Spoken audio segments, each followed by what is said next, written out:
Donc bonjour tout le monde, ici Hasna Hassi, étudiante en géologie. Je suis là pour vous présenter la première partie de la formation.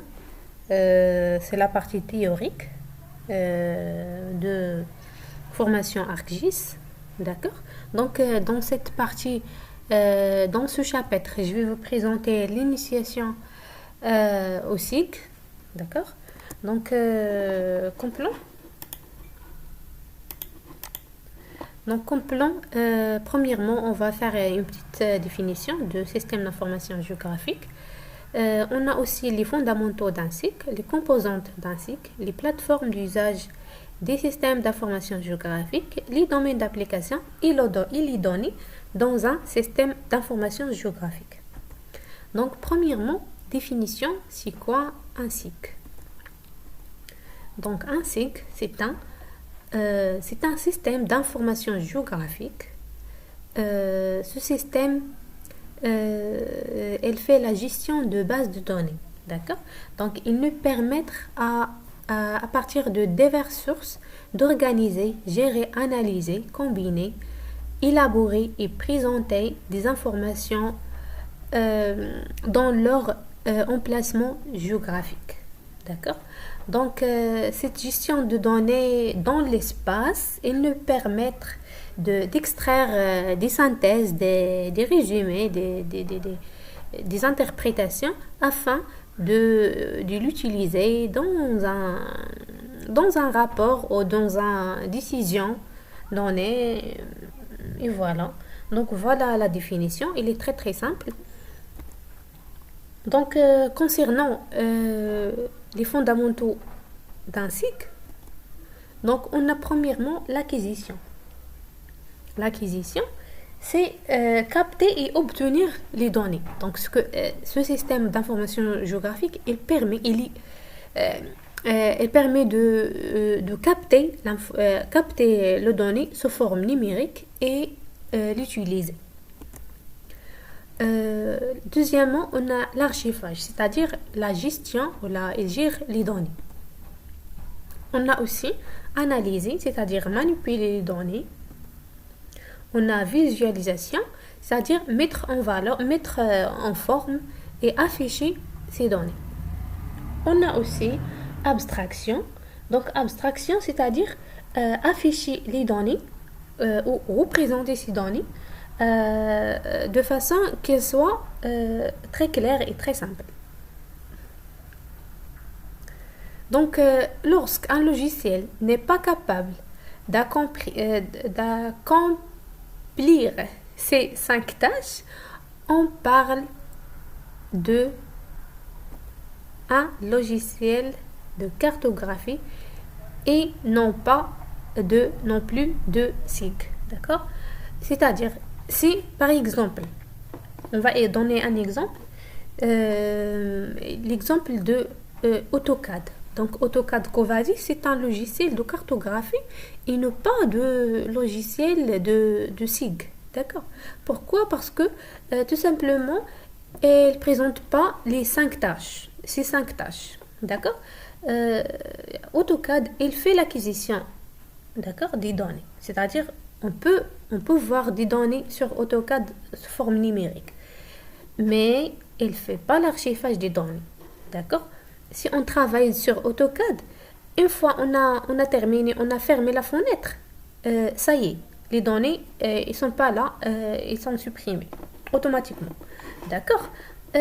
Par contre, il fait l'analyse, il fait la visualisation 2D, 3D, etc.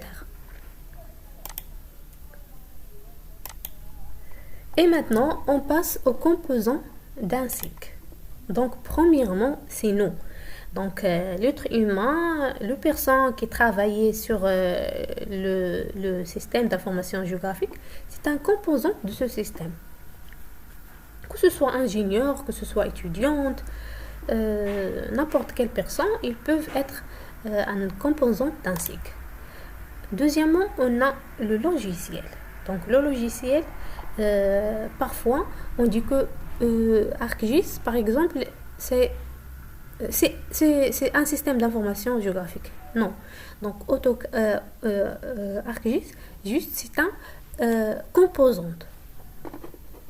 Bien sûr, on a AutoCAD, on a QGIS, MapInfo, Erdas, Envy. On a beaucoup de logiciels qui travaillent avec un système d'information géographique. On a le matériel. Bien sûr, si on n'a pas un matériel, on ne peut pas ouvrir un logiciel et nous, on ne peut pas travailler sur ce logiciel. Donc, bien sûr, soit un ordinateur portable, mobile, soit un tablette, smartphone. On a les données. Les données, bien sûr, c'est très très simple. On ne peut pas travailler dans un logiciel avec un ordinateur, avec l'ingénieur, mais on n'a pas les données. Et finalement, la procédure. Ah là, la processus. La processus, c'est-à-dire la gestion et l'analyse des données. Ça veut dire quoi? Ça veut dire les étapes. Les étapes à suivre pour que cette donnée il m'a donne une information ou un résultat. D'accord?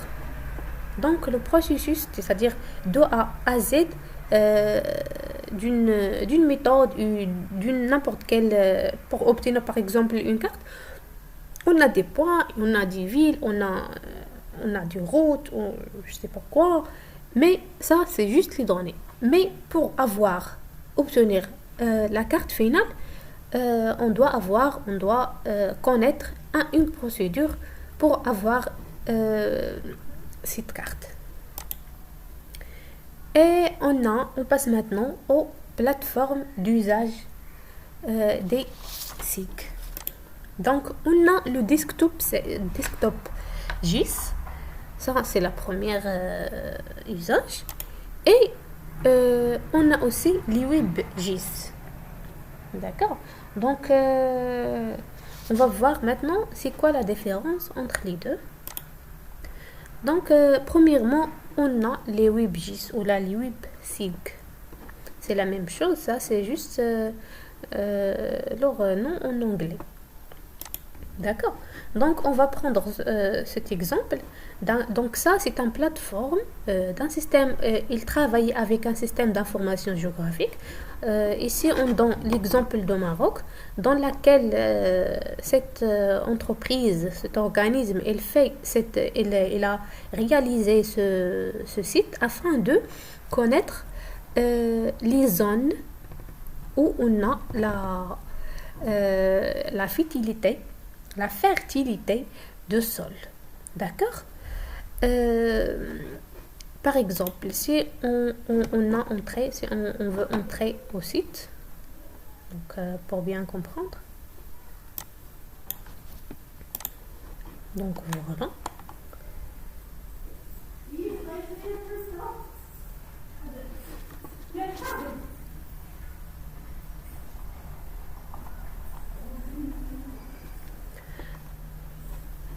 Donc, si on a entré au site, comme vous voyez, donc on voit que il y a des zones où on a l'agriculture et on a d'autres zones qu'on ne peut pas faire l'agriculture tout simplement parce que la structure géologique et le type de sol n'est pas la même. D'accord? Donc, le principe, ce qu'il faut comprendre ici, c'est que la formation, c'est la même, c'est-à-dire la nature de sol et leur qualité. D'accord? Mais c'est quoi qui change? C'est l'emplacement. D'accord? Donc, voilà, le système d'information géographique, il est là pour ce type de travail. On a aussi, par exemple, ce site-là. C'est un site, leur rôle, c'est dans lequel on peut télécharger les cartes au Maroc. Donc, aussi, c'est un site qui est travaillé avec le système d'information géographique. Donc, ici, on a les types des cartes. Par exemple, ici, on veut les cartes Juchibi. D'accord? Donc voilà, il faut comprendre ce principe-là. L'information il ne change pas. D'accord? Mais ce qui change, c'est l'emplacement de cette information. Par exemple, on n'a pas beaucoup de cartes, mais on a beaucoup de cartes géologiques. Voilà. Donc, voilà, on a beaucoup de cartes ici. On peut avoir n'importe quelle carte et les télécharger. Donc, j'espère que vous allez comprendre bien le principe. Donc, on a une dernière site ici, c'est le site de Covid. Donc, comme vous voyez, on a la même information, mais ce qui change, c'est leur emplacement. Et on passe maintenant au desktop SIG. Donc, on a juste le vide ici. Non, bien sûr. Donc, bien sûr, la première chose qu'il faut savoir, c'est quoi un ArcGIS desktop. Donc, un ArcGIS desktop, c'est une suite complète. C'est-à-dire, c'est un ensemble des applications SIG bureautiques. Donc, c'est une collection des programmes. Donc, c'est quoi l'objectif, ou là, c'est quoi le rôle de ce desktop? Donc, premièrement, il nous fait les analyses avancées. On peut afficher les données avec 2 dimensions ou 3 dimensions. Il fait le traitement des images satellitaires, bien sûr la visualisation actualisée, la connexion, le partage, la gestion des données, plein de choses qu'on peut trouver dans le desktop. Donc, la première application, elle est principale, c'est bien sûr c'est celle avec laquelle on va travailler. Donc, on a le ArcMap. Donc, ArcMap, c'est un logiciel, elle est très outil. Elle présente des tâches de SIG courant et aussi des tâches spécialisées. On a ArcToolbox. Donc, ArcToolbox, c'est une fenêtre dans laquelle on trouve c'est une boîte dans laquelle on trouve un ensemble d'outils qui va nous aider dans les analyses avancées. Et on a ArcCatalogue. Cette application ArcCatalogue, elle nous permet de gérer les données. Leur emplacement, lorsqu'on veut enregistrer quelque chose, on va vers ArcToolbox. Si on veut chercher une donnée, une fiche, toujours ArcToolbox. Donc ArcToolbox, c'est pour la gestion des données. Donc ces 2 fenêtres, ArcCatalogue et ArcToolbox, on les trouve dans ArcGIS. Et on a ArcGlobe et ArcSim. Donc ces 2 logiciels, c'est un autre univers. C'est pour bien sûr on fait quelques analyses là-bas, mais leur rôle essentiel, c'est la visualisation 3D. Et on passe maintenant au domaine d'application d'un système d'information géologique. Premièrement, la planification urbaine. Bien sûr, on peut, à partir de logiciels ArcGIS, on peut faire des cartes d'occupation de sol et d'aménagement. La gestion des transports, aussi, on peut créer des voies de circulation, des routes, etc. Je vais donner un exemple. C'est par exemple une entreprise de transport, les bus d'une ville. On peut aller dans leur site, on peut trouver qu'ils ont travaillé avec le système d'information géographique pour déterminer les voies de circulation de leur bus et les places d'arrêt et voilà. Donc j'espère que vous allez comprendre ça. Et on passe maintenant aux gestions financières et cadastrales. Donc, bien sûr, à partir de ArcGIS, toujours, on peut calculer les surfaces et obtenir une large paramètre à partir de logiciels. Aussi, la gestion des réseaux, que ce soit les gaz, électricité, téléphone, la gestion par et moins, les jardins, les espaces verts. On a aussi les applications topographiques. Donc, le système d'information géographique, elle est là pour les travaux publics et génie civil, etc. Aussi, on peut travailler sur ArcGIS sur des études d'impact. C'est-à-dire, par exemple, on a une zone que on va construire par exemple, une villa ou une barrage, par exemple. Donc, ArcGIS, il est là afin de nous aider à réaliser ce type des études d'impact. Et bien sûr, on a les études d'ingénierie routière et des autres applications. Donc, ArcGIS et surtout le système d'information géographique, il est là pour travailler dans n'importe quel domaine et on le trouve partout. Donc voilà, ici on a par exemple la protection de l'environnement, les études géologiques, climatologie et hydrologique. On passe maintenant à la dernière point dans ce chapitre. C'est les données dans les systèmes d'information géographique. Donc, c'est quoi une donnée? Définition.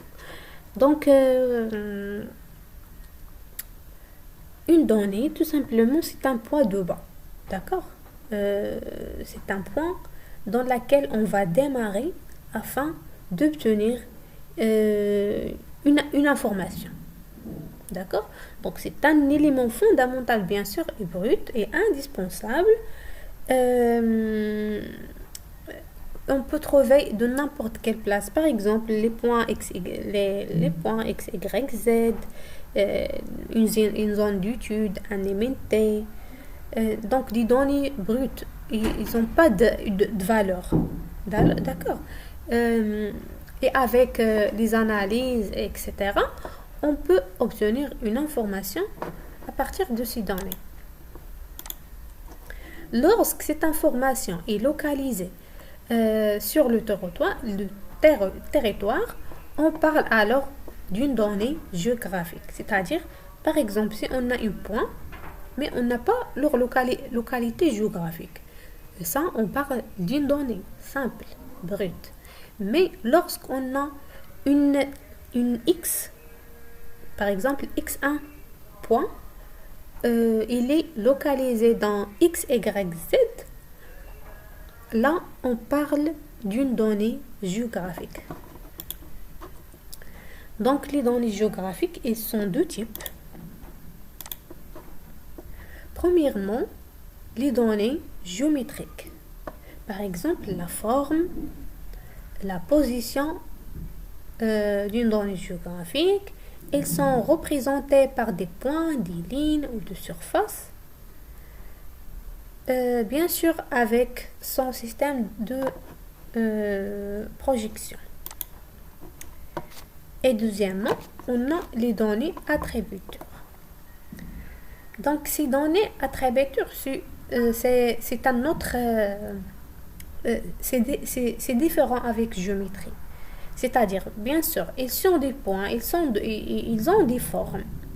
Et ils ont des points. Et ils ont, par exemple, des lignes.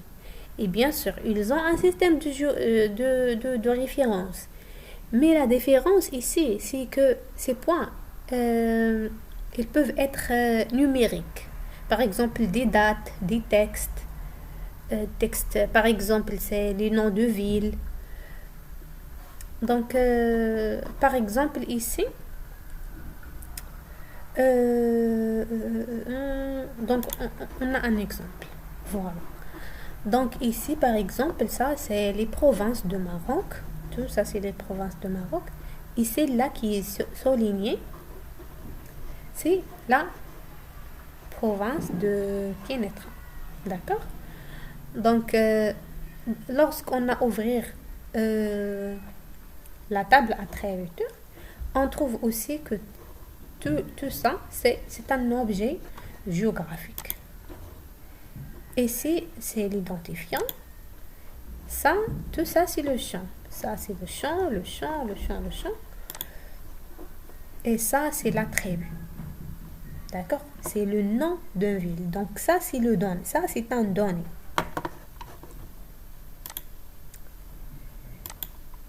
Maintenant, on a à voir les types de données.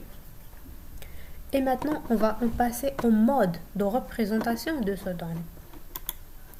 Donc, il existe deux modes fondamentaux de la représentation numérique des données géographiques. Premièrement, le mode vecteur.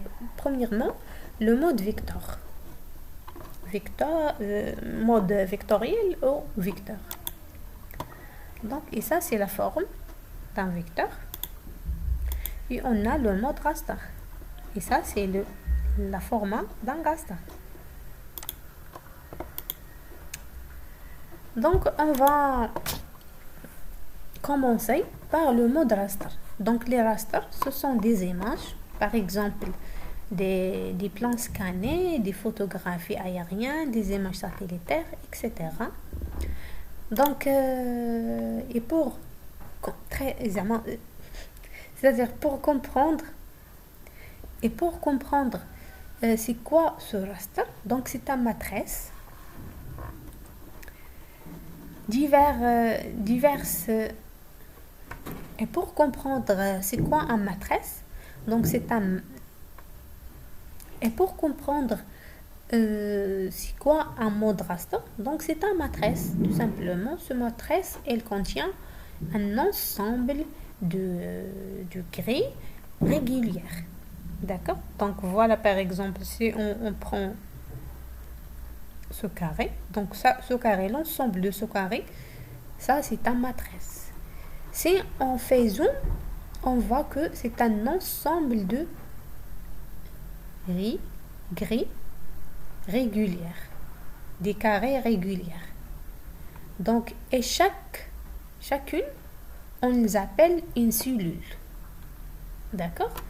Cette cellule, elle porte un nombre. Ce nombre dit pixels. Et bien sûr, ce nombre, c'est désigné un couleur. D'accord? Et voilà. Donc, voilà, c'est pour le mode raster. Par exemple, le mode raster, on peut trouver les immités. Donc, les immités, ils ont une mode raster. D'accord? Si on fait un zoom ici, on trouve que c'est un ensemble de grilles régulières. D'accord?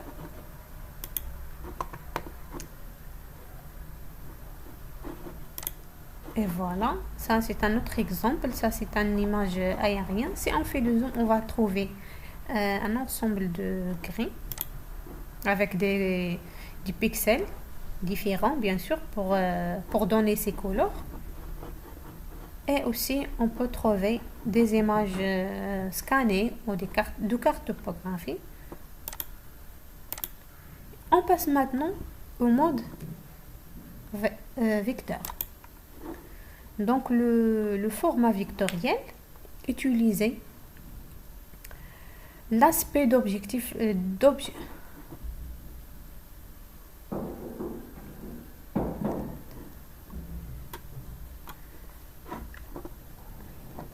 On passe maintenant au vectoriel.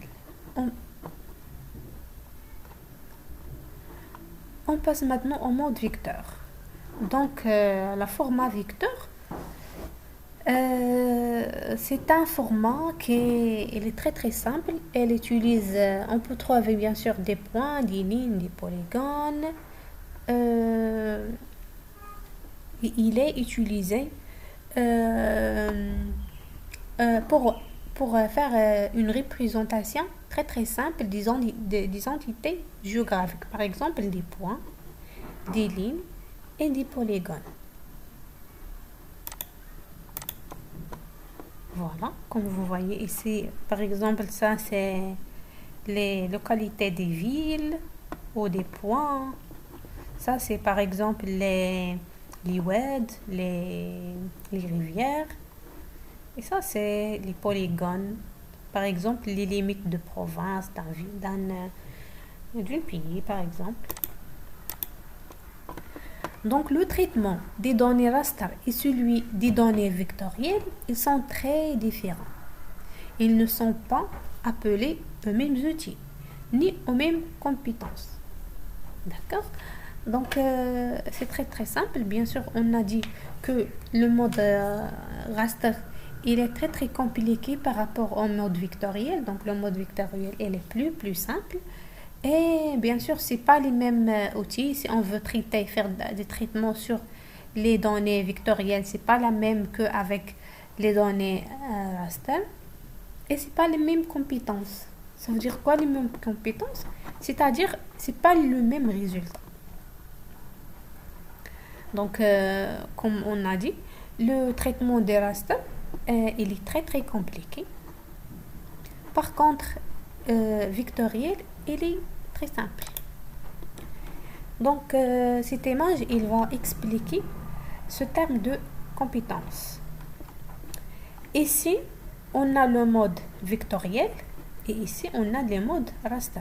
Toujours les mêmes choses, les points. Donc, par exemple, si on prend le point B, celle-là, c'est la même chose que celle-là. Mais ici, elle est très très précise. Donc, le mode vectoriel, il donne la précision.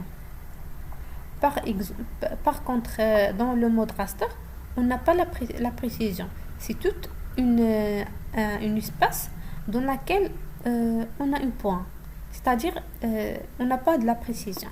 La même chose ici pour les lignes et la même chose pour les polygones. Pour comprendre très très bien, voilà, ça c'est le mode raster. Comme vous voyez, on n'a pas de précision, on ne voit pas clairement les choses. Mais ici, lorsqu'on fait un zoom, on voit les limites de chaque truc ici, de chaque couche, par exemple. Et voilà, j'espère que vous allez comprendre toutes les choses. On passe maintenant au deuxième chapitre.